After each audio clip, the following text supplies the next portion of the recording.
Hello, my name is Pearl, and I'm daughter of Valiant for the Truth, and my mommy got me this book called Little Pilgrim's Progress. It's from John Bunyan's classic, The Pilgrim's Progress, and Helen L. Taylor wrote it so that kids could understand it. I thought that I might read a chapter a day to you. Part 1, Little Pilgrim's Progress. Chapter 1. Little Christian hears of the celestial city. Little Christian lived in a great city called Destruction. Its streets were full of boys and girls who laughed and played all day long. This was in the summertime when the sun was shining and the city looked bright and pleasant. On the rainy days in winter, the children did not feel so happy, and they would sometimes be glad to sit down quietly and listen to stories. Now and then a grave-looking man or a woman with a gentle face would come to the city for a little time, and these strangers always tried to make friends with the children and were willing to tell them stories whenever they would listen. There is a beautiful country, they would say, far away from this city. A very good and wise king rules over it, who loves little children dearly. The prince to whom your city belongs is wicked and cruel, and he hates our good king. But one day an army will come from the king's country to fight against your prince, and this city will be burned, and all the people in it will be killed. Then the children asked, "What will become of us?" And the strangers always answered, "You must leave this city now, while you are young and strong, and travel to the king's country. In the celestial city where he lives, you will be quite safe."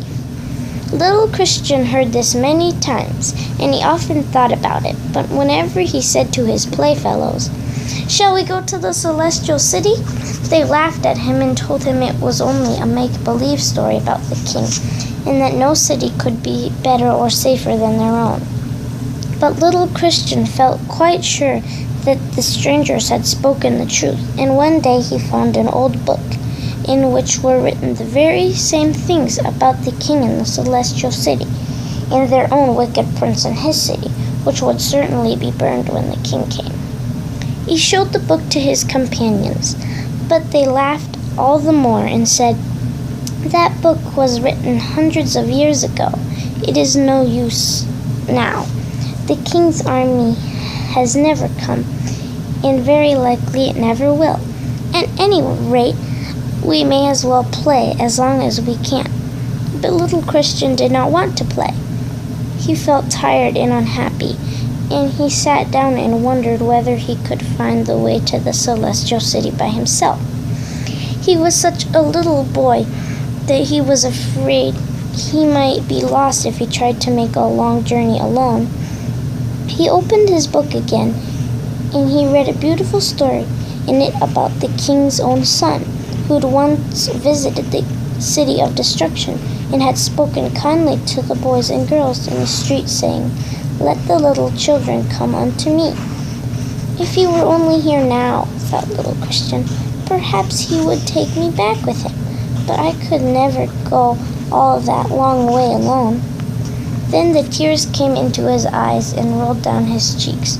They fell upon his clothes, and as he brushed them away, he saw how soiled and rusty his little suit had become. He had worn it a long time, and he had played so much that the cloth was getting quite thin and shabby. This added to his sadness, for he thought that if he did find his way to the celestial city, his clothes would be worn out long before he got there, and how could he expect the king to receive a little boy dressed in nothing but rags? At last he took up his book and went home, and his nurse wondered why he looked so tired and sad. He told her that he would like to go to the celestial city, but she laughed as his playmates had done, and said, "You are a silly boy. There is no celestial city. If you go wandering along the roads after those strangers, you will get lost." So little Christian went to bed and cried until he fell asleep.